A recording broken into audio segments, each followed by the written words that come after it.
I need an intro thing. I forgot. Intro thing? What do you mean? Good Footy Energies is a place where I'm leaving it late. Very late. Where do you want me to freestyle one? yeah, maybe. Let Rooms do one. Quick, funny or mean? Do you want to do one? Yeah, right. Just keep it PG. That's all I'll ever say. Welcome to the Good Footy Energies Podcast, where we talk footy and you guys listen to it. That was pretty good. Thank you. You like that? Yeah, it's great. That was off the cuff. Off the cuff. Just keeping it real, dude. I'm real. Welcome to Good Footy Energies. I'm. I just like redo it. But no, we'll Brad's get such a it back on control track. freak, Yeah. man. Huge control freak. The controller. I'm Brad Hollis, of course. With me, as always, is Ruben Motes and DJ Jesus. Yup. What's up, Jesus? No. Microphone. It's getting. Microphone's cold in my hand. Microphone check, Got that, dude. got that cold mic hand. 212. Need to get some stands up in I here. think I'm going to be putting my other hand in between my legs. Yeah, can we get all some night. stands? Yeah, Stands would be awesome. someone did a comment, or maybe it was a TikTok saying, "Need to start a fund, get these boys some stands." I just kind of forgot that we were hand holding the whole time. You know, it'd be awesome though. I hate the handhold. Oh, dude, I would love a stand. You should have put that. I got no issue with Put a it. form in. I got no issue with it. What you should do, Brad, is you should make a burner for every time someone's like, hey, like, we should do something, get these guys one of these things. And you'd be like, yeah, we should get those guys one of those things. And everyone, you know, and then it starts to ski ball from then. But really, they don't realize that Brad is the one. Yeah, that could be the guerrilla marketing that we're talking about. True. Well, some guy did message saying about that we need a Jesus cam. Oh, dude, that is Nice. so pivotal. Can the Jesus cam be really low res? Just like a first generation GoPro. Just on 240p. I'm in for that. 240. Motorola V3. Nice. That's good. Well, yeah. Did you watch? Let's get into some footy talk straight Let's off do the it. bat. Let's do it. Have the little stick there. Clarky with a stinger where you guys can't talking start footy. my footy talk Can't. without hearing. Can't possibly with a stinger. Welcome to Coffee Talk. Nice. One more time. No, okay. Yeah, so we also got Cal Toomey coming up about 5 minutes just to chat about the AFL draft. Mid-season draft. Coming up The tomorrow night. guru. Just FYI, he said he's only got 10 minutes max because his voice is already, he's losing it because he's given up so many interviews today already. But he said, you know what, Brad? I'll come out of the, I'll dust my shoes off and I'll get out there for one more last They interview. were dusty. They were dusty too. Too many interviews. But yeah, straight off the bat, last Friday night, Swans Tigers. I'm Devo. I missed that game. It looked Yeah. ridiculously good. I was at the pub with a mate. I didn't see it at all. But I did watch the KO mini when I got home. You watched them? Love it. Yeah. Are they ill? That was the first time I'd ever done it. How was it? Yeah, it was pretty good. We should do that more. Yeah, Just, dude. I did that for the Melbourne Freo game just to get. I was like, I missed the game. Yep. Get a KO mini. Dude, that's what I'm talking Or a about. Fox mini. It's technically. probably like one of the only positive things about KO Yeah. is the mini. Otherwise, a pretty underwhelming service. But I don't mind KO. Oh, no, it just annoys me that every single time, like I mark down that I'm a North Melbourne supporter. I like a bit of basketball. They do that survey, and then every time I go into it, it's like, would you like to watch a replay of SportsCentre from 8 weeks ago? So you're expecting too much from KO. That's the problem. So I got no expectations. we cracked this algorithm earlier, remember? We've learned that they're doing that on purpose to make you watch sports you've never seen in the hope that you'll be watching all sports. Because they know that you know what you want. You're going to Kangas, and they know you'll get there. Exactly. You'll find it. You can spell Kangas. Dude. What? Like we do an advocate. KO, you'll find it. It's like KO. Sponsor us.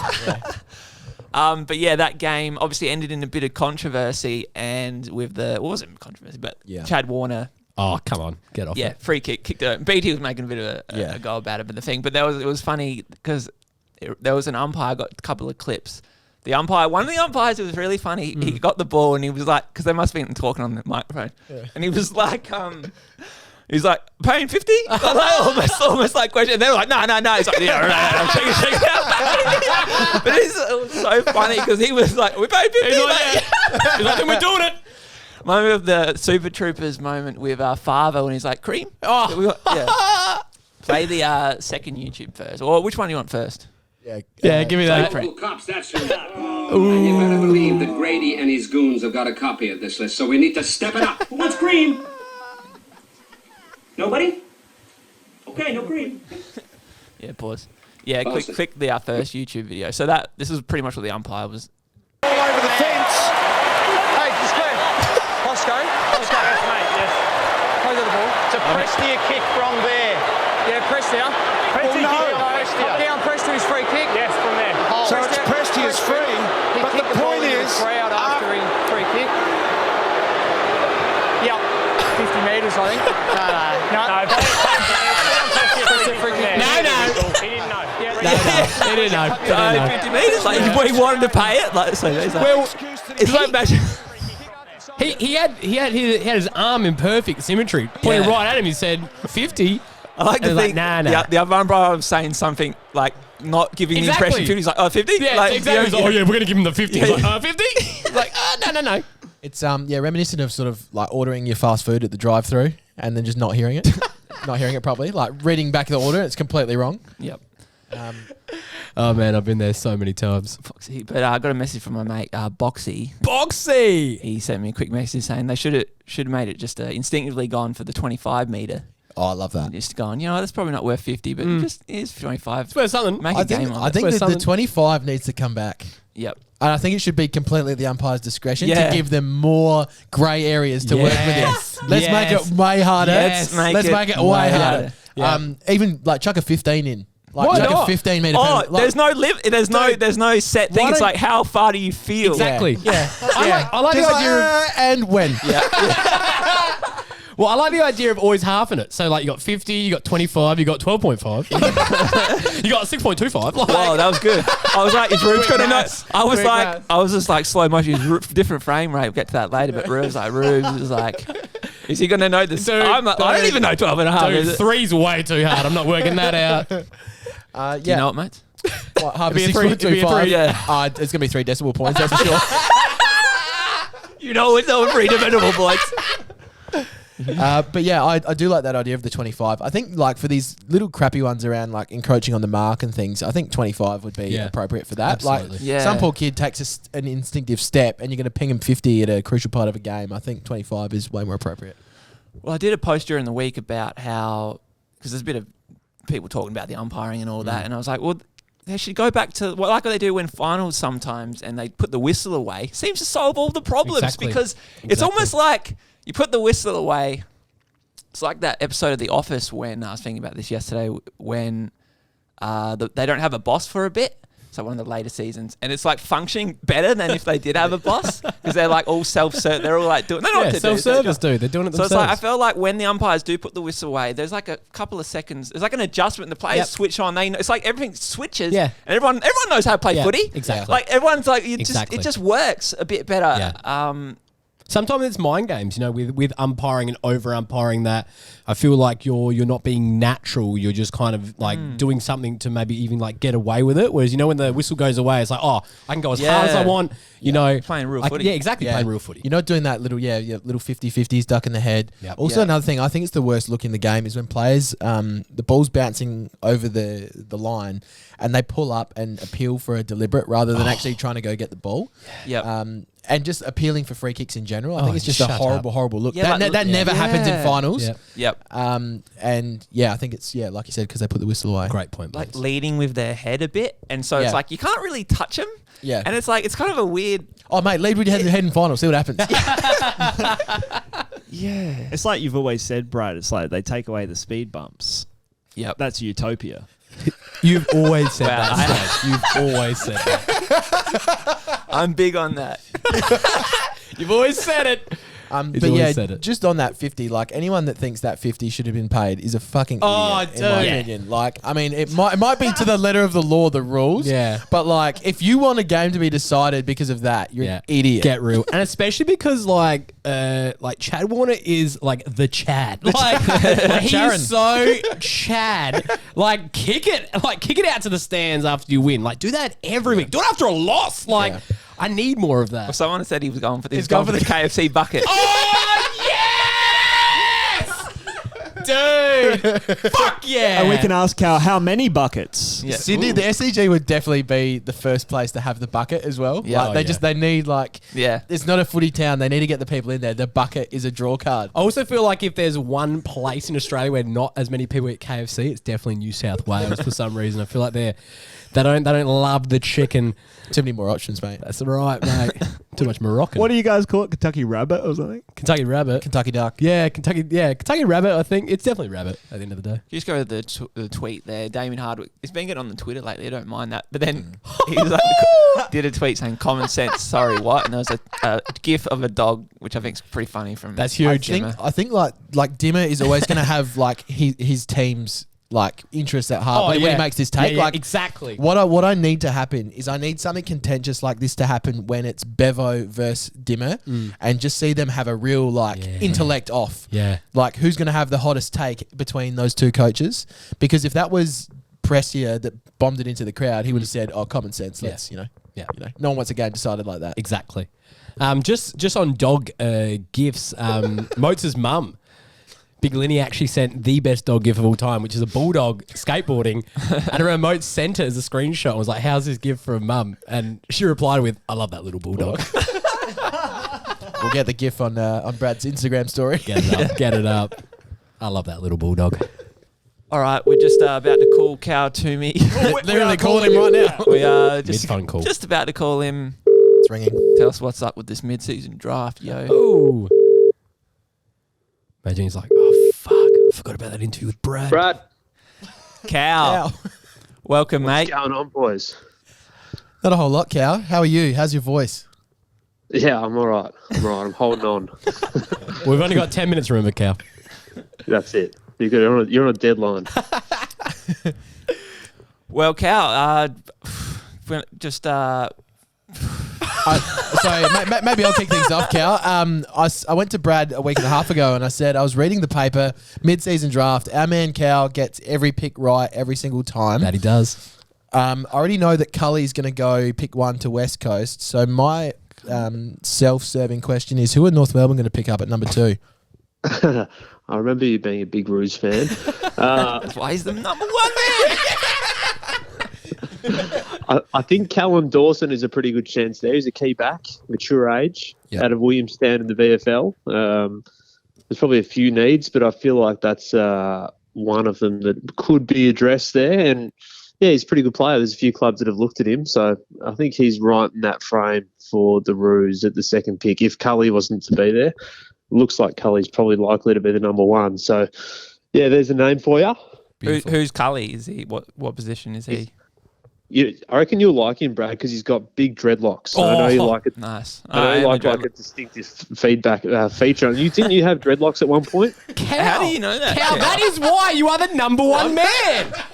Far out. That's This niche. is like Arrested Development when they got that Gene Parmesan. He's always hiding. They're always so impressed. Anyway. Yes. Yeah, Cal just knows like 7 things about us. He's like, "You're a North Melbourne man, aren't you, bro?" That's why he's the number one man. So, Cully is a 193 centimetre midfielder from the Dandenong Stingrays. He was overlooked last year's draft, but he's had a really good year for the Stingrays and also in the Young Guns. Kicked 4 from 20 odd touches a couple of weeks ago in a Young Guns game, and was on the radar of a few clubs actually. I reckon Essendon would have probably taken him, or if he got through to their pick, and Adelaide as well. So yeah, I think he's in demand. There's no doubt about that. How old are most of the guys going into the draft? Roughly, are they quite young or at all ages? Or have you got some secret hopes? Did you nominate Brad? He's growing those dreadlocks as we speak. Well, I wanted to do a. I'll save that for another time. Nah, spit it out. We've only got 10 minutes for Cal. Yeah. I wanted to do, you know how you see like some comedians they might do those fake draft videos where they're signing up for the draft, the mid-season. Yes. Oh, yeah. I wanted to do one, but to do it as well and as serious as I could, and like Mike Tyson when he's just like, and I just make it the sickest video I've ever seen. Like, is Brad actually signing up? No, you might just do so many push-ups so that for like 4 seconds I look like I have muscular tone. Can we do that for November, and can I be involved? Oh, yes. Oh, dude, you get Cal out there with his clipboard. Yes. and you get just like looking hell professional and like just tricking people. I love it. Well, I love it. we could probably film something like on the road to the draft or something, and maybe sort of cut it across and like real studio look at, just while we're talking about Elijah Sardis and George Wardlaw and these guys, just throw in like Brad Hollis. Yeah, Cow, 28-year-old Brad Hollis. yeah. Cow's like, I actually got a smoky for you. Like Cow's been just planting it. 28-year-old out of the Parrot Bulls. Hasn't actually played there for 14 years, but Yeah, But you see those dreadlocks on my man. he's got this video. any trends we should be looking out for, Cal? Are they looking for big mids? Are they looking for backs, or is it just filling needs at this point? Good question. I think there's a dependence on rucks and key backs in drafts, and I feel like there's like recruiters and list managers spend an inordinate amount of time, disproportionate amount of time looking for key backs and ruckmen. And if they can find them in this year's draft to mid-year, they'll take them. But in terms of age groups and all that type of thing, there's probably some 19-year-olds right at the top end, like Cully, like Max Ramsden, who's another ruckman, and like a couple of others, Massimo D'Ambrosio. It's a good name. Great name. So those guys are 19. They're all like overlooked in last year's draft, and clubs are getting in first. They're not immediate impact players, but then there's some mature ages. There's a guy called James Blank, a key back. There's some ruckmen who Port Adelaide might be looking at as well as mature age options, and the second timers like Sam Durden, who might go to Carlton. Connor Ballinden's got some interest from Hawthorn. So there's a real mix depending on where you probably are on the ladder, to be honest. What about Freo? Are they happy with their forward line? I guess you can't really. I feel like I'd want them to have another key forward. Just but another. I guess you can't just happen in the mid. I think if a guy called Wade Dirksen, if he was at their pick, they'd probably look pretty hard at him. He trained with them over summer. Mm-hmm. He's from Peel Thunder, so he's actually part of their sort of affiliate. But they're pretty late in the piece, so they're like pick 15. They're the last pick of the first round because Melbourne and Brisbane don't have picks. So I don't think he'd get through to that point. And I reckon there'll be a few passes because it feels like there's a lot of clubs with the same names in that first sort of top 10 or so. And there might be a couple of clubs that just tap out when their players are gone. Yeah, nice. Well, we'll wrap that up, Cal. That's beautiful stuff there. Yeah, fantastic, Cal. You are the most honourable man in AFL media in our books, and we're honoured to have you on our podcast. I'm honoured to be back on. Am I guest number 3 now? 3 times. 2.5. No, yeah. I think it's the 4th time, isn't it? Cal's the 3rd time. No, I reckon. third, I reckon. Are you sure? I reckon we got him on for another mini as well. What do you think, JJ Jesus? We had him for Christmas. I reckon we've had him. We had you on for Christmas. Everyone wants a bit of Cal for Christmas. Yeah, that they do. Yeah, Thanks for making that applesauce I'm for the saying pork 4. as well, Cal. I'm saying 4 times. I think Go it's on, 3, but there could have been a sneaky little Could have been a sneaky 4th. thing in there. Could have been. When are you in Melbourne next, Brad? It's funny you mentioned That's that. a great question. Brad was, I think the other week he was talking about stand up and he's potentially booking something for, was it next year? Yeah, I think it might push that back, but I think we might as Year after. as a podcast group, I think we want to come to Melbourne this year. Big time, Cal. So sometime this season. Stay at yours, a couple of TV shows. Get that fold out. Yeah, Brad's already bags the couch, hasn't he? So. I'm cool with the balcony. All yours. Appreciate it, Cal. Appreciate it. Cheers, Cal, man. Thanks, for Cal. your time, man. Speak soon, legend. Ciao. There you go. See you, Cal. I was gonna ask. We did let you ask a question. It's funny. I was like, I got a question here. I was gonna say that guy that's obviously projected to go number 1. If you're 193 centimeters, a midfielder, and from Dandenong, why the fuck were you not Overlooked, drafted? yeah. Like, Well, I saw a thing today as well. He's working his last shift at his local charcoal chicken shop tonight. oh, that is so good. I love those stories. Can we get a live stream? Someone get a live stream to that charcoal Him chicken. just cutting chickens in eights. Some blokes might I ask my chips to be well cooked, all right? It's like, the guy's like, just leave. Your heart's not in it. Like, he's not cooking. I just imagine leaving out early, mate. You know, you just look at the way. Probably could have given him the night off, I reckon. Yeah. So you didn't fill the salad all the way, oh, mate. Your head's not here. Think about getting drafted. All right, let's keep rolling. Yeah. Also, just on that, actually, I'll leave that.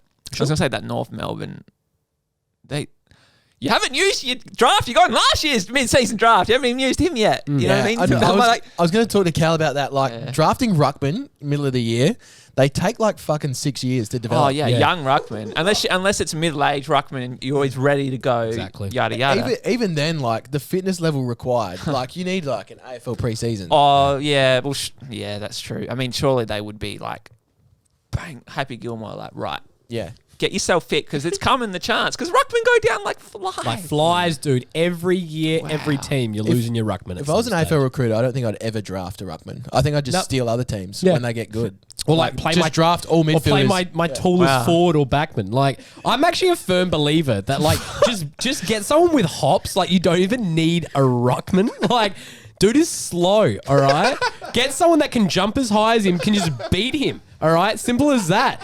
Jump higher than the ruckman. I don't mind that. It'd be funny if Rubes is coach, like, because some people play around with that idea and they maybe, for a bit here and there, like, we need to get a ruckman. He's like, Rubes, that commentator's like, and here we are, they really don't want a ruckman. Like, just picturing you giving that exact same speech in this kit in the middle of Optus Stadium, just like, dude is slow. Just jump high. Dude. Yeah. Rubes as a coach, right? Yeah. That'd be his pre-game speech. Like, we don't need a ruckman, but you know what? Tears in my eyes at the thought of this. Oh, he's got, but also let's start the biggest challenge again. Fuck. As a coach, because coaches like wear like proper suit and stuff. Rubes is wearing the full game kit. I'm like there with the socks on. Like a baseball coach. I'm in the dugout, baby. I'm in the dugout. Like, come on. Dude, boots and all. Just got guys doing set shots in the dugout. Just like warming up pitching. Yeah, he warms up with him that. Like. Hey, imagine getting interviewed like pre-game out in the Oval. Chewing tobacco. Chewing tobacco. Dude, bit of Big Red. All right, let's keep going with some more footy. Let's do it. I like that. Welcome to Coffee Talk. Welcome to Coffee Talk. All right.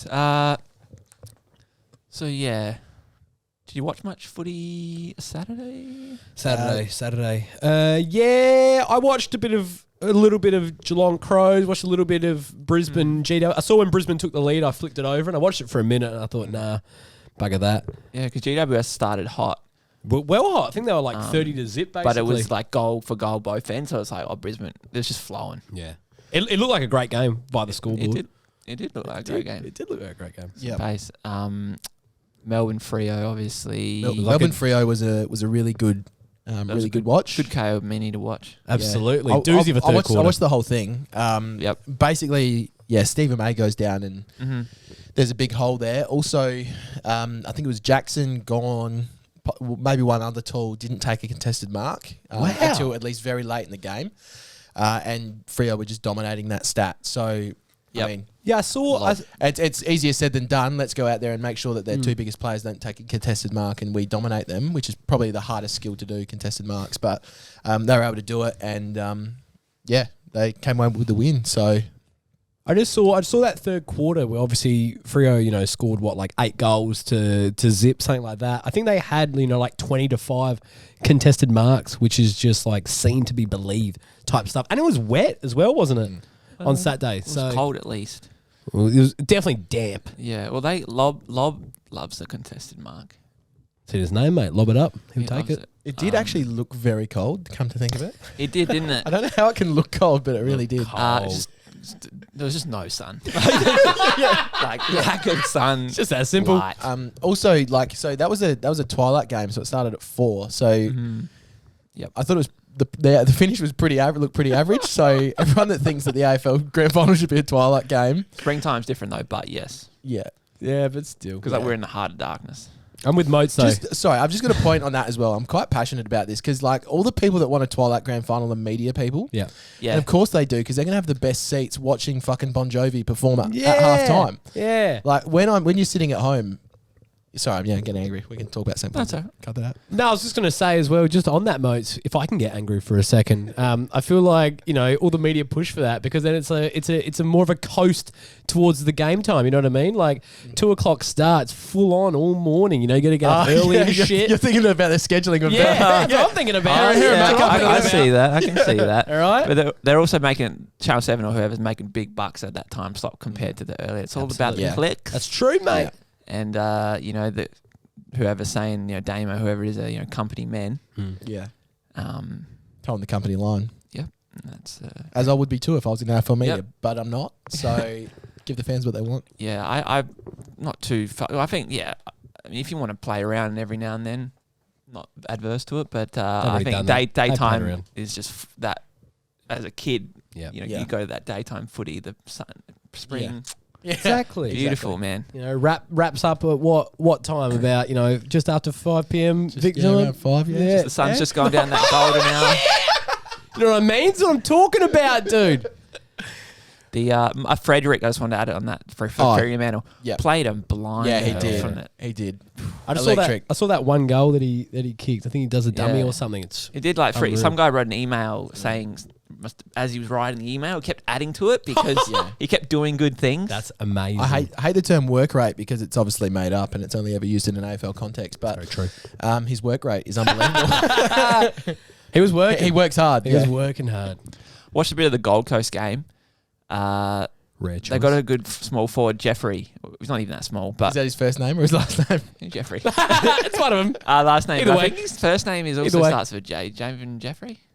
I thought it was Jeffy. I don't know where I was getting that from, but I think it's Jeffrey. I'm liking Triple J. He's good, Jeffrey. and apparently someone was saying someone sent me that he had a there was an article saying where like his dad they were at home or something, he would practice with goalposts but make them smaller, like the width. Smart. So Smart, like, Dad. just smart. Dad's So like, smart. put the goalposts. Yeah.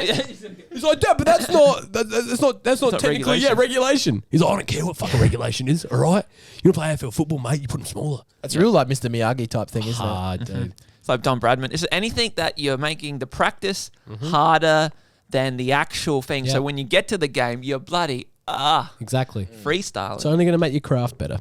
Yep. I could name many examples of that in sport. Go for But it. I'm not No. running. You want to get good at a 2K time trial? Start running 3Ks, and then or a bit more than the Absolutely. 2Ks, and then when you go down to get for the time trial, you're running less than you usually do. Dude, get this guy on the Olympic team. You don't want to run too far because then you get used to then you got at a different pace. Exactly. But Exactly. you work it out. Yeah, I watched the other game of the round on Saturday night. Bulldogs West Coast. Doozy. I just don't want to talk about it. Hey, just on the Eagles real quick. I'm a massive Eagles fan. And I've been tipping them every week since round 1 to win. This All week right? could be the week though. This is the week. They're playing the the week. Crows. They're really due. It's like 1 o'clock at Adelaide Oval. They love that time slot on a Saturday. The 1 p.m. or the 4 o'clocker at Adelaide Oval. That is their time. They're winning. In their body clock, it's probably gonna be like 10:30 a.m. Exactly, dude. They're waking up. They're like, let's fucking do it. That's true. I'm not really much of a.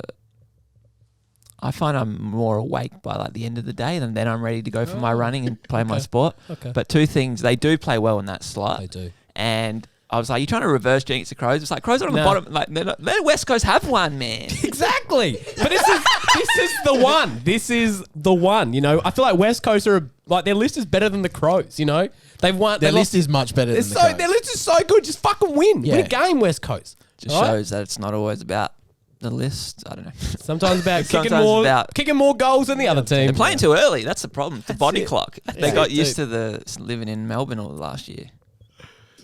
I don't know. I'm just talking shit. That sentence I just said meant nothing. Meant something to someone out there. And that's why we do this podcast.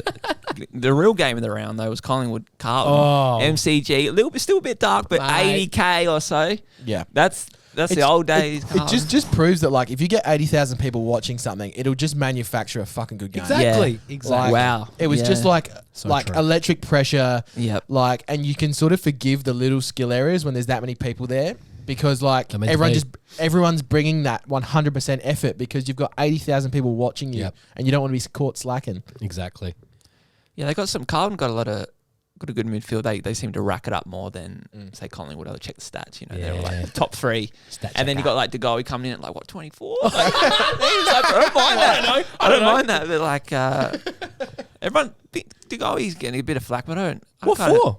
Just maybe hasn't been overperforming. But I'm just like, just go play your role. Well, Get your 20. Pies are getting along all right at the moment. You Yeah, know, had a couple you of make good wins, make couple those of good assumptions wins. at the end of the year. I think honestly, like it's just one of those things again. Like the media inflated De Goey, and then they've now the media saying, oh, he's not as good as everyone thought he was. Like, no, not as good as you thought he was. Yeah, exactly. Like, it's the biggest cryptocurrency Ponzi scheme ever. Like, let's pump him up, and then it crashes. Like, it's made up. It's manufactured. 100% modes. No one has ever thought that De Goey was the best player in the AFL, other than the people that said that in the media. Yeah, or like certain Collingwood fans potentially. You know, that's fine for a fan to get carried away. That's why, like, North Melbourne, I know I'm biased, but can we just like get them from out under the microscope at the moment? There has to be a bottom team. Yeah. Like, there has to be a bottom 3 teams. We knew that they were bad at the start of the year. You predicted that they weren't going to win more than a handful of games at the start of the year. Why are you acting like it's a shock right now? Exactly. Like, there's nothing else to talk about, so it's just like constantly dragging through the mud. But yeah, like it's just too many. There's too many talking heads and not enough news. So it's just like manufacturing your own stories. Too many talking heads, not enough silent faces. That's what I've always said. I reckon we roll on to the last game of our round, because I definitely want to talk about this one. And by me, I mean you specifically, Snake. I'd love to hear your thoughts on Port Essendon. Port Essendon. Port just getting the job done. You know, Power Pepper, a couple of big hits. We're talking last week about Lockie Jones, watching the Byron Pickett highlights before he ran out. Dad came to me and said, forget about Lockie Jones. It sounds like Power Pepper. It sounds like you gave the tape to Power Pepper. Smart. Yeah. Pepper. And he got like 4 handballs in like first minute of the game. That was pretty cool. That is pretty cool. 4 handballs in the first minute. Cool. A random stat. Yeah. My favourite part was after the game, Mark Rashido interviewed Power Pepper. He seems like really like he's matured a lot. He spoke really well. And at the end of the interview, he said, "Thanks, Mark." He didn't say thanks, Roo, which I don't think I've ever heard anyone call Roo Mark. I don't even remember to do that. Dude, that's weird. Yeah, it was like a real alpha sort of move. I rate it. It's like when when you feel so comfortable with your teacher that you can call them by their first name, even though you would probably call them like by a nickname or a last name still, you know? Yeah, almost like Roo. And you just call him Mark instead. Exactly. It's just like exactly what Moj just said, but I then used it as a teacher example. My ear's sick. Show me potato salad. Dude, I fucking love this podcast. Thanks, Mark. Shut up. Shout out to my year 6-7 teacher, Ando, Mr. Anderson. Mr. Anderson, he was good on the computer from memory. You didn't know him. He wasn't there. Yes, he was. He was. Mike he was, mate. He was there late. We've been through this. Different. Mike was there, dude. Different Mr. Anderson. We've had this chat before. How many Andos are there? Yeah, man. Too many Andos, not enough. To be fair, have you got a ground of the week for us before we move on? Fuck yeah. I was going to say Arden Street, and then I was going to go into my North Melbourne monologue, but... What North Melbourne tonight? It's time once again for... You got 12 seconds. Moses ground of the week. Give it a Rubes. Moses ground of the week, man. Moses ground of the week, man. Moses ground of the week, man. Have a kick in the footy, yeah. Moses ground of the week, man. Yeah, this week we're just going around the corner from sort of where we are right now. Not literally around the corner. We're actually nowhere near it, but Broadview Oval. Oh! Just a natural amphitheatre. It's a local footy ground. Brad and I played a lot of junior football there. Oval sits lower than the rest of the... it is a little bit of an ampy. Dude, I love my amps. I love my ampies. I could picture back in the day, before... ancient civilizations may have used that as a... It was a meeting ground. As a meeting ground, yeah. So you might say, Brad, how didn't you know Broadview was an ampy, having played there for several years of your junior footy? Well, here's the thing, and this is a scandal that we haven't broke before. It's hard to talk about. So you play footy on Sunday as a junior, as a kid.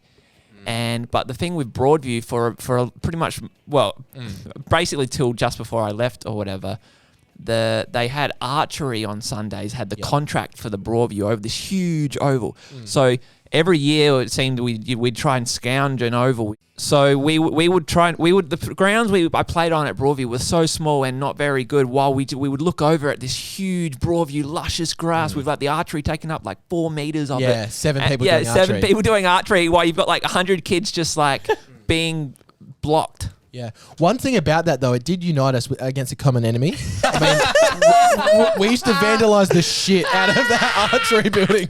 They're also a bad enemy because they can shoot a bow and arrow really well. It was dangerous. It was a war out there.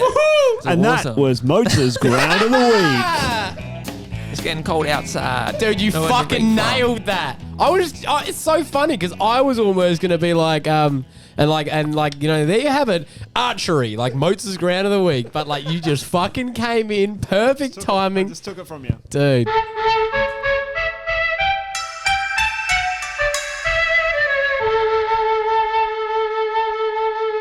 I do what I can, and I do it the way I do everything. There's nothing part of the way for me. Everything is just 100%. Let's go.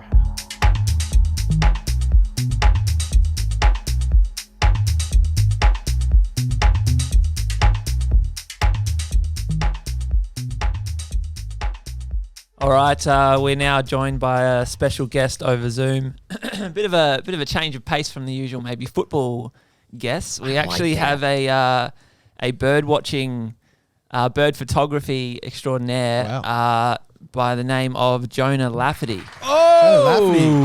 Jonah Lafferty. How are you, mate? Yeah, good. Thanks, fellas. Thanks for having me on this fine evening. No worries. So this is from the Instagram account birds will be birds _ Oh, great name. Get onto that. Give it a Get follow. onto that. Do something algorithmically for birds will be birds _ I'm banned. The underscore is important because there is another birds will be birds account out there. We have sent a few cease and desist letters, but no luck as of yet. So don't forget that underscore. Yep. I thought you were going to say like the underscore is very important to us. So it's very emotional. No. So this. Yeah, where this all came from is last October or something, I got a message from Birds Will Be Birds. Underscore. And it says, "Hi, Brad. Just did a painting about the collision of the Bulldogs and Demons in 2 weeks' time." This is coming up to the grand final where there was a break, but there was 2 weeks for the thing. I do remember. And so he's done this very abstract painting. You can see that on the notes there. Yeah. We'll put that on the YouTube. Incredible. It's like a Pollock. It's like a Pollock. It's speaking birds. You could write 1,000 words on that. And then he said, "Cheers." And then the last comment says, "Sorry, accidentally sent this off my bird watching account." Which I thought that was a classic flex as well. Huge flex. Huge flex. Oh, wait, did I send this on my bird watching account? I totally did that by accident. Yes. So, yeah, what's your memories of the painting, Jonah? Yeah, it was a chillier than usual night in Canberra for that time of year because we were getting up to September, October sort of thing. And I remember having a few glasses of red wine, doing a little sitting down doing a little bit of art. As you do. Maybe it was a Thursday night. I'm not sure if you've got those details, Brad. But anywho, I sat down and I thought the only thing that was running through my mind was the grand final coming up. Obviously, there was huge anticipation. It was a massive game. I did that painting, but I was a few glasses of red deep when I sent it to you. And full on super embarrassed when I sent it off the bird account. I was singing, "Fuck," I've gone and done it. And I just thought, you know what? Fuck it. Just going to have to own up to it. Sorry, sent this off my bird account. That'll never go anywhere. See you later. But then, next minute, it's up on Facebook and got a bit of a rap from a few people. Fuck yeah. That's what you love to hear. Well, everything happens for a reason. As Brad Hollis once said. Yeah, I think you coined that phrase, Brad. So we've got a lot of bird-related questions for you. I'm very interested in the bird photography game. It's not one I know that much about. But how did you get into it, Jonah? That's a good question. No, straight off the The bat. producer becomes Michael Parkinson, the interviewer. He's sick of being behind the camera. Now he's in front of it. I just had this. It's on the list. I had this daydream because every time I walk in the morning to get my coffee, there's this bird bath and it sits atop a fence, sort of 100 meters down the road. And these little, I don't know if because I've the pressure's on now. I feel embarrassed. I'm going to get the bird's name wrong. It's like a parakeet. It's a lorikeet. It's the green one. And they're really beautiful. Yeah. So in Adelaide, is it got yellow spots on the front or is it coloured as well? Coloured. A little bit of yellow. Little bit. It's either the rainbow lorikeet or the scaly-breasted lorikeet down in Adelaide. Could be the scaly-breasted. Beautiful, beautiful. And that's why you get the bird expert on. Yeah. And so that's why you get the expert. These birds, I've never seen it before in my life. They're bathing. They're just in this. They're rolling around. They're having the time of their life every single morning. Sort of 8 o'clock is amazing. Well, that was actually a goal of Brad's for a bit, was to see a bird taking a bath in a bird bath, and it sounds like you're just flaunting that in his face. You're quite literally living Brad's dream every day. How are you feeling about that, Brad? New Year's resolution 1 year was to see it, because I never see it, and I was like, I want to see it just getting around the water bath. And it took over at least a year and a half to find it. But then that day, because I was sort of waiting to see it. I'm like, it's not that actively looking, but I'm not. I don't know what you do, Jonah, if you're sitting in the rainforest and like a thing over your face there. But I wasn't that far. But I was walking the streets every now and then, going, okay, it's pretty hot. There's a bird bath. He's near it. But I'm spooking him. There was one time it was so close, and I'm like, and the bird saw me. Like you hit the twig? Yeah, hit the twig. Johnny, you can obviously relate to something like that. You would have scared off many a bird in your time. I was just going to say I can relate absolutely, Brad. So often I'm sitting there, like I've set up for a while. I've been waiting all morning, all over. I'm hot, I'm sweaty, I'm sick of it. Just want to get out of there. And then bang, bird lands in the perfect spot. You pull the camera up and you pull the trigger, and then you just look at your photo and it's pissed off and you got nothing. Wow, it's because like you pulled the trigger, because we'll get into it now. We want to talk to you a lot about frame rates, because like they would have heard the birds. Yes. Yeah. You've done your research. You've done your research. Mate, we've been talking about that on the podcast. That's not even research. That's even, just I was watching a Will Smith movie where he was playing a cartoon bird, and they were talking about how is that Angry Birds down a chance? rabbit hole. It's about a spy. But birds have different frame rates. So like he heard that flutter of your camera like 20, it's like in slow motion. He's like it's like a different. And then I want to speak to you about the frame rates, because you're also a photographer as well. So the camera wise, you must be a frame rate king. Yeah, well, frame rates, they're a massive part of the bird photography game, right? Because especially if you're shooting birds in flight, right? So there's a few different genres in the bird photography world, but if you're going to do birds in flight, even birds sitting still, you want a high frame rate, because when you're sitting there, the bird's doing this on the perch, like having a feed or whatever, and it's moving its head around and stuff. So if you can shoot at like 10 frames per second, you're going to get that winning shot where the bird's looking like right at the camera or is just showing off the plumage really nice. But if you're only shooting one frame per second, then your odds are just so much lower and you just walk away with far less shots. Yeah. Jonah, so I just love talking to you about bird photography, because it's obvious that you're really, really passionate about it, and you're really up and about when you're talking about it. I love talking to anyone about anything that they're really passionate about. Jesus asked you before, I think we got cut off. How did you actually get into it? Are you a photographer that was looking for a challenge, or have you always loved bird life? How did you get into it? The two, I guess the bird watching and the photography sort of collided, and sort of the hobby became one. I wasn't necessarily a photographer or a bird watcher, into a bit of both. Ooh. Then I found that you could mix them, and God, I never looked back. So my grandma gifted me the Birds of Australia field guide when I was about year 8. Yeah. And I just started flicking through it and thought, this is pretty red hot. Like you just tick off the birds you've seen, and like it's pretty good, but like not a massive. You get some people who are right into that, but for me, I balanced that then with the photography too. So my dad was a photographer, and so kind of had him always into photography and had his camera I could pick up. So then just started photographing birds when I was in high school, and I've never looked back, and I just love it. So yeah, that's amazing. It. That is as pure as it gets. It's chasing that high. Exactly. Chasing that bird, some may say. Have you ever, what's that movie, the Walter Mitty, where Sean Penn, I think it is, he's a photographer of just animals in general for Nat Geo, I think, and he's about to get this rare like leopard, but then like he's so like classic like spiritual kind of hippie guy. He's like, he doesn't actually take the shot because he's just looking through the lens like, this is the real moment. Yeah. Have you ever done anything like that, Jonah? That is fucking bullshit. It is all about the photo. Fuck that. I'll tell you what. I don't even like if birds. I go for a walk walk without my camera, I am crossing my fingers that I don't see anything good because I will be kicking myself if it shows up.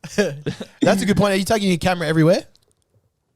Yeah, I do carry it most places. Like if I'm doing a hike or something, I lug the camera along because I just get that itch. If I don't have it, I'm just like, fuck, if something shows up, I am going to be that off it. Missed opportunity. Yeah, I do lug it around.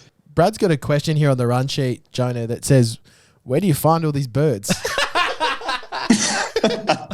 Great question. Great question. Good question. Good question.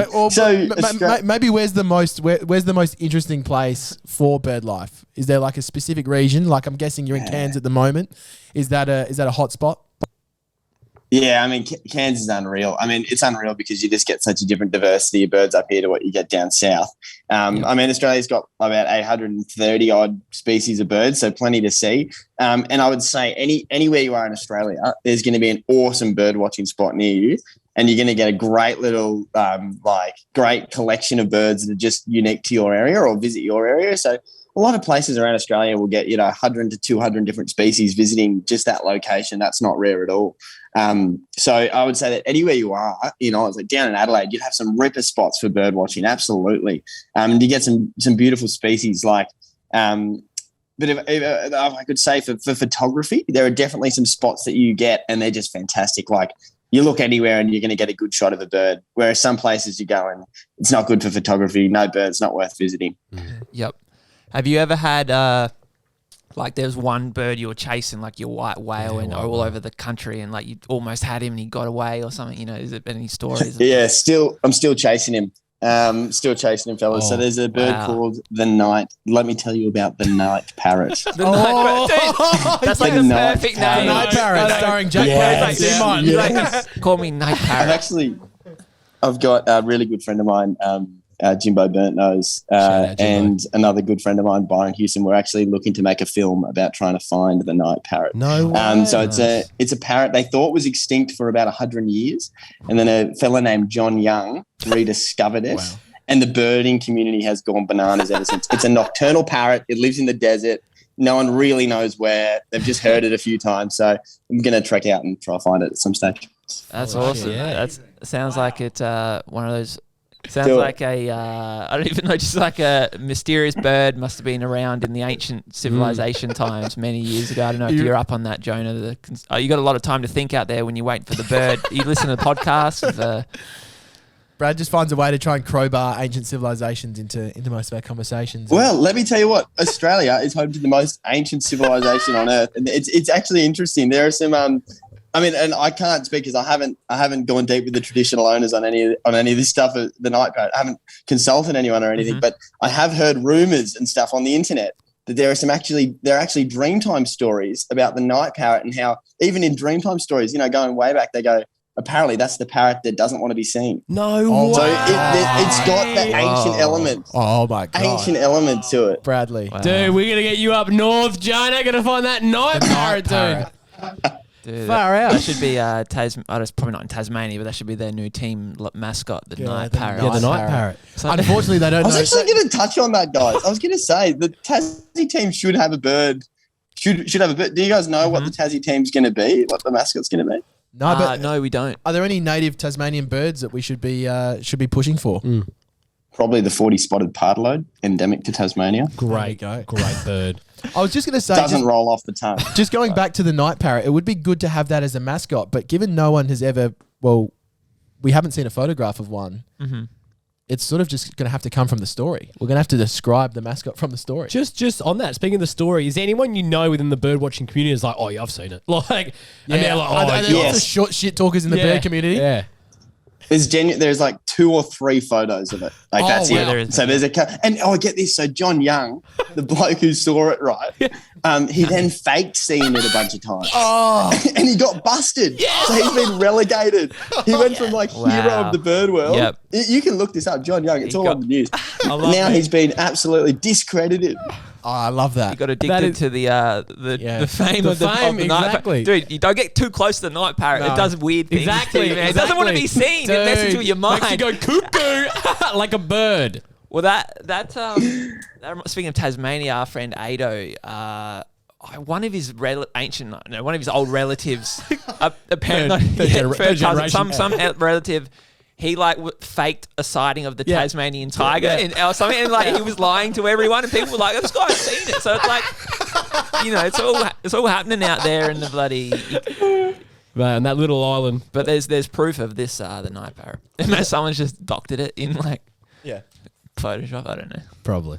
It's a claw with a wig on. J Daddy. Hey, that's just a regular parrot at night. It's like Meet the Parents when he spray paints the new Jinxie cat. Someone's just found another bird and just night parroted the shit out of it. J Daddy, I wanted to ask before you were saying that Australia's got how many local birds? 800 and something. About 830. How many of those birds have you ticked off your list? Over 200. Fuck, that's pretty good. I haven't done it. I need to do a count. I need to give a bit of a stock take. Yeah, but I just tick them off as I go. But I'm probably about 230. That's not bad. It's not great. Quarter of the way there, though, basically. Over quarter. So I'm just Google image the night parrot. Is that just green and yellow with sort of black tip wings? No way. Lives in spinifex grass. Oh my god. And it from Queensland to WA, it's a massive range, but and no it just exists in a few little pockets. That is crazy. No one can find him. Funny if Rubes is I've seen it. Yeah, well, that's what I was just thinking. I'm pretty sure I've seen that bird. Pretty sure I saw it in Mildura. About 14 years ago. It was on the Orange Groves. I saw him. Papa J, if you don't mind me asking another quick cue, keep it football related for a second. What is the best bird within the AFL? The best mascot. Well, I'm a big Sydney Swans fan. Nice. I'm a big Swannies man. And I think it is the best bird in the AFL for a few reasons. It's probably the biggest by size. Absolutely. An eagle might give it a run, but Swans are pretty they got a bit of meat on them. So I reckon if you weighed them up, Swan would be the biggest. Also they're just quite, they can they go on water and they can fly. They're not really constrained to anything. Majestic. Do swans fly? I don't have much of a visual of swans. Of course they do. Oh, yeah. You ever seen one take off from the River Torrens before? Gee whiz. Real high in the skies type High stuff? enough. Yeah. Duck high. I need to go look. I'm going to go look up those lyrics. I'm going to look that up. Yeah. Swans are great, except I was near the waterfront once and it was sort of swimming up to me and it was looking into his eyes. I couldn't get a read. Yeah. It was about to attack me. Go the Swannies. Well, we did ages ago. We were talking to Tom Green, plays for GWS, and we were talking about how a falcon is actually the fastest animal in the world. No. It is. True. Yep. Is that true? The peregrine falcon can fly over 330 kilometres around that. Wow. That is crazy. Yeah, birds are cool, especially the swan. Go back to that because they can fly, they can walk, and they can swim. It's what next, swan? They'd be bloody good in a triathlon, Brad. Yeah, mate, they triathlon kings. It's quite if you think too to that 05 grand final. You think that famous photo, Leo Barry marking the ball. If you have a look at that, even the Eagles players and the Swans players, all feet off the ground. Do you see that often? No, you don't see that often. No, it's rare. In a pack, pack mark. You don't actually see that often. That is a great point. Is a kangaroo a bird? That was on here. I don't know who wrote that. I think that was a fan. That was DJ Jesus. Hey, did we confirm are penguins birds? They are. They're around there. They're a bird. Yeah, they got they got a bit of feathers in there. They're a bit birdy. I can confirm penguins. Jonah, if I had my time again, I would be, because you know how you can become friends with crows. They love shiny objects. So I think if you give them some, and then they'll give you a gift. They'll give you a gift back. They'll make you this cool little thing. And the meeting went. Okay. So we had a lot of them at school, and if I had my time again, I'd become friends with them over time, and then I would become known as the Crow Boy, which would be cool and weird, but that's the price to pay to be Brad, friend of the Crows. Well, you'd be Brad Crowboy. Yep. You would be. You'd be like that remember that cartoon Pigeon Boy, except it'd be about a crow. You'd be Crow Boy. It would be about crows. My old man, he's stopped doing it now, but he's recently retired, or dare I say, just not going to work. And I found that he's been feeding like magpies, been giving them the dog food. Beautiful. Giving them anyway, and then like they're That's coming. the funniest story I've ever heard in my life. Hang on. He's like, Dad's not going to work. We found out he's been feeding magpies. Get a job, Daryl. The dog food as well. They get kangaroo mints, so they're good All dogs. right, nice lean meat. Absolutely, Anyway, dude. Continue. I found that the magpies are obviously very clever birds, and they weren't just coming during feeding time; they were coming in the morning and like around dinner time as well. And Dad actually just got sick of it; like they were just asking for too much, so he stopped feeding them. I just realised I'm telling you a story, and this isn't a question whatsoever. So Brad's was the same that last Yep. one. Well, You guys just go. Or just in the lead up to this interview, Jonah, I really thought, about what it would be to be a bird watcher and a bird photographer. And it's a lot of what we've already said, and especially earlier on, being still, being quiet. It's almost like, and tell me if I'm wrong here, but it's about being the bird. And, I'm thinking, how close can we get exactly to becoming these birds? To just be the bird. To just be the bird, sort of. Yeah. Have you ever thought about developing that technology? Look, I'm not one to develop new technologies, but I am one for that to resonate with me strongly. I mean, you sit there sometimes with your camera, you throw the thing, you throw the shutter or not, you just watch and you think, how good would it be to be the bird? So that does definitely resonate with me, DJ Jesus. That's amazing. Yeah, talk us through a bit about what it's actually like out there in the Do you? So Tell you what, I think one thing you'd like, Brad, is that you do form a connection with the birds. Like you really do. Like sometimes there's an individual bird, and I'll be following it for maybe 20 minutes, half an hour, trying to get a photo. And it's not until that bird starts to be like, hang on, what the fuck are you doing? Yeah. What the fuck are you doing following me with that weird camera? And that's when the magic happens, right? Because you just form this little relationship with the bird, and it's curious about you as much as you are about it. And it's just, that's the magic of it, right? When you're sitting there for a little while and you get to know an individual bird, and it comes down and it sits nicely for you and just checks you out. And it lets you get a few photos and then says, see you later, Jonah. That Maybe next is time. fucking amazing. That is so cool. Oh, that's blown me away. What have the birds been out there in the wilderness for so long, and just probably great to connect with nature as well, and just be very healing. What have you actually learned anything from the birds, watching them all those hours and hours, just watching them? Is there anything you picked up like symbolically? You see that and go apply it to your life even, or just is there anything like that? Yeah, absolutely. I mean, I think the biggest thing you get out of sitting down, watching the birds, watch them go about their day to day, is you just realise that we've got so much in common with them, right? But it's just stripped back, Like for them, it's just stripped back. Like all they do is they wake up every day, have a cuddle. They have a cuddle with their significant other.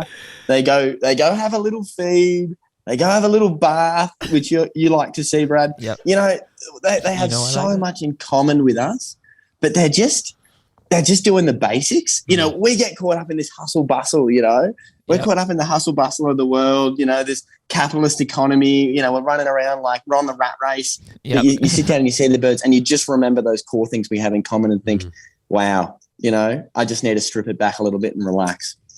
That's beautiful. That's amazing. So Jonah, do you awesome. find yourself these days, you wake up, you cuddle your significant other, you get a feed, you have a bath, and then you're like, right, my day's done. Like, I got nothing else to accomplish. You go take some photos of the birds.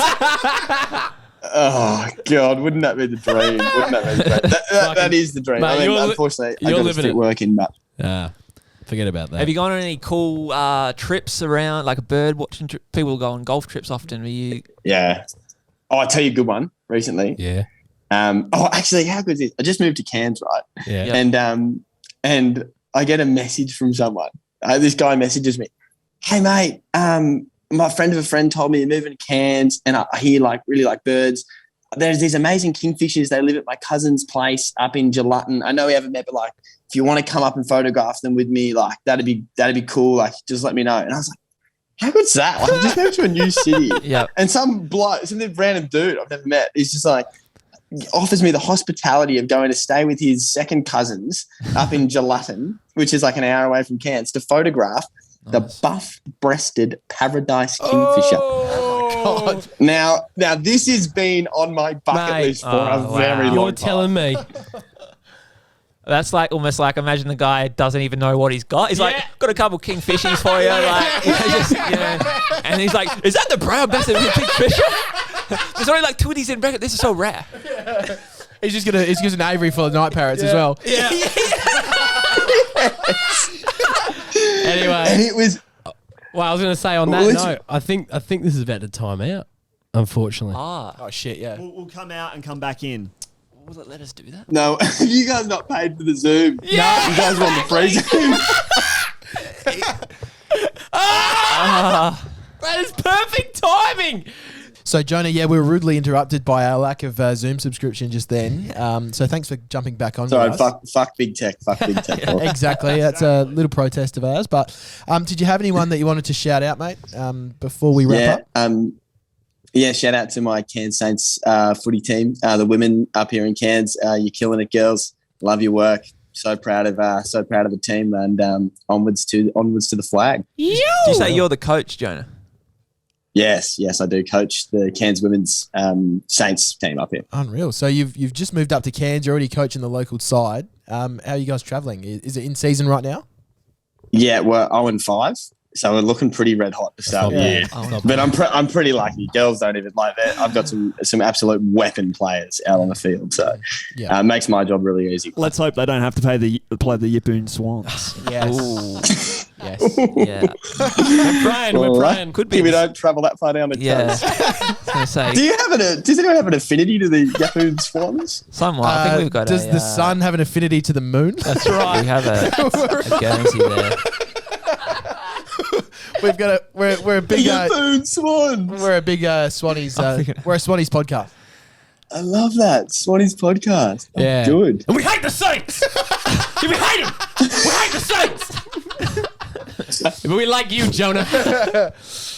Imagine Ooh, I like it. Jonah's halftime speeches are like, footy's like bird watching, right? The bird's there. You take the photo. No.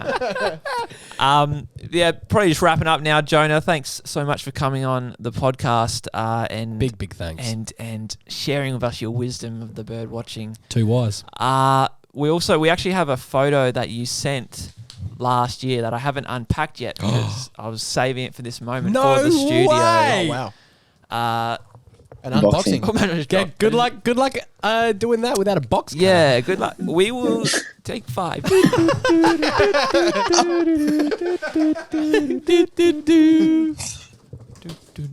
me get some ASMR in there. That was not very trading. Tell you So what, yeah, Jonah. for those listening, you can buy prints of the bird photos that you've taken. Isn't that right, Jonah? No way. Yeah, absolutely. If anyone messages and says they're a fan of the podcast, I'll sell it to them for cost price. There we go.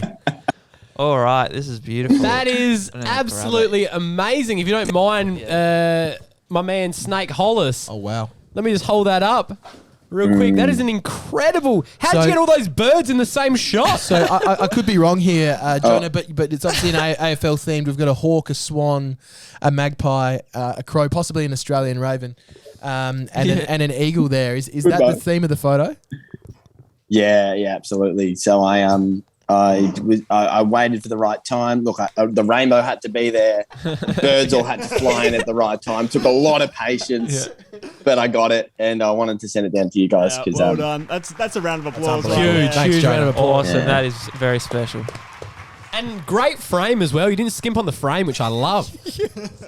Oh, of course not. It's top of the line. It's the best thing that Big W has to offer. It's all framed. Just want to get a bit of a super zoom happening so everyone can see that. That is fucking amazing. Hey, Jonah, just back on the frame rates. Wrong camera. Yep, forgot about that. Say that again, Brad. That was just to me. Yeah, but he said, mate, that's the only person that's important. He took the photo, mate. Yeah, he's got the steel at home. He knows the ending of this one. Actually, do take it to that camera if you can, Rubes, the proper one, please. Which one, the bottom or top? Bottom. Where do you want it? Where do you want me? So just back on the frame rates, because obviously we touched on the camera a bit, but also birds themselves see at a different frame rate to humans. I don't know what the numbers are. Do you have to take that into account at all when you're trying to photographer them? You know what I mean? Like, is there a conversion in your mind? Yeah, to your frame rates and the bird frame rates. See, I want to eliminate this problem completely to having to convert the frame rates between the bird's internal view and yours. But do you need to sort of take that into consideration? Yeah, certainly. You know, you got to adjust. You got to find that sweet spot where you're slowing down or speeding up enough really to get in sync with the bird. Because as I mentioned before, it's all about that relationship. You want to be seeing eye to eye. Yep. You want to be stepping into their shoes when you take the photo. So certainly something you should be thinking. Any good bird photographer would be thinking about constantly. Very cool. All right, it's been great chatting to you. Just to play you out, we have a little. Clarky's got something. So just to send you out, this is my promo, and if you want to take this on as sort of a company venture, you and I, we can certainly talk about that off air. But for now, this is just sort of an advertisement here. All right, let's get ready for the big goodbye. The third goodbye of the interview. All right, Jonah, good luck on your travels. Everyone else out there, follow Birds Will Be Birds _. Don't forget it. Don't forget the underscore. Some beautiful pictures there. You can even buy them for great Mother's Day. Look at this. Great gift. Look at this. For anyone, brother, sister, yourself, this thing is fucking amazing. Get onto it. Yeah, thanks for coming on, man. That was awesome. Really appreciate it, Jonah. Thanks, guys. My pleasure. See you later. Ciao. Have you ever looked to the skies and thought, what frame rate do birds see in? Well, call off the search, stop searching, because the Bird Boys have got the product for you. Introducing eye skins. Like contacts, but twice the thickness, the eye skin frame change patented technology will change the way you see forever. With unique frame rates from birds such as... And who could forget? The frame change eye skins are the next step in animal-human frame rate synchronization. Well, what frame rates do bears have? Oh, Goxie mate, I'm not sure. The new frame change eye skins by the Bird Boys. Change your frame today. Please note, skins cannot be removed once installed. Always go full wingspan shepherd. Just like a bird. I will keep you safe, my son. All right, and welcome to the end of another episode. That was great app. Feeling good about it? Oh yeah. Came in thinking I was going to talk footy, end up talking birds with Jonah. I think you're going one way and then end up going the other, really. Much like a night parrot. Yeah, and then we come back round. Don't be a night parrot in the subscribing sense. Yeah, exactly. Get on board, and actually, I've got something written here. I want to please consider subscribing. I saw someone wrote that. Another creator. You're doing a Robbo again. You're rubbing your face. Yeah, so I put my beanie back on. He said, "Please consider subscribing." I think that's nice. Like, just consider. Yeah. The way I look at it, I just think do something. Get the algorithms there. Also, thank you to Cal Toomey for coming on as well. The draft expert. The interview with Jonah did run a little bit long. It does feel like that was a lifetime ago that we spoke to Cal, but always appreciative of his time. Love Cal. I'll be on the balcony, brother. This week's tweet is, I think my computer's gone flat, but I think I know it from memory. I love this from Brad, dude. I will get it up there. He doesn't want to rely on the memory here. We're a data podcast what here. What happened then? All right, tweet. My opening Tinder line. In outer space, there are no laws. We should go there. Gets a response like quarter of the time. And a quarter of the time, it works every time. It was from Children's Hospital. Okay. It was a quote. It's an Adult Swim type show. It's like, in outer space, there are no laws. We should go there. That's rare. So now I pretend it's mine. Probably a little bit unsettling. A little bit. All right. Yeah, that's pretty much it. We actually we shout out to Darcy and Uncle Glenn. We The hermit crabs. looked after his hermit crabs on the weekend. It was easy. It was easy. Hospital beers in the fridge. Appreciated that. Yep. We we're on track. We should be getting to that safe anytime. Absolutely, dude. Can you see where it takes us next week? Who All knows? right. That's about it. See you next week. Thanks for having us.